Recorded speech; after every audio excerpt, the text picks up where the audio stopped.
تو ہمارے اور دیگر مکاتب کے درمیان فرق اگر ہے تو وہ اسی میں ہے کہ ہم کہتے ہیں ہم زندہ حی ناظر اور عین اللہ امام کے ماننے والے ہیں، جو ہمارے دلوں کا حال بھی جانتے ہیں، اور اس لیے ہم ان کو مانتے ہیں کہ انہوں نے آنا ہے اور وہی کام کرنا ہے جو انبیاء کا تھا۔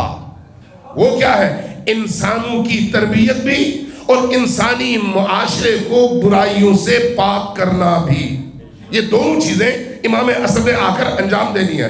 تو اب اگر میں امام عصر کو قبول کرتا ہوں تو میری زندگی میں ان دو چیزوں کو بہت زیادہ اہمیت حاصل ہونی چاہیے کہ میں اپنی بھی تربیت کروں، اپنے بیوی بچوں بھائیوں دوستوں کی بھی تربیت کروں، اور اپنے وقت کے ظلم کے خلاف اپنے امام کی نصرت کے لیے ذہنوں کو آمادہ بھی کروں۔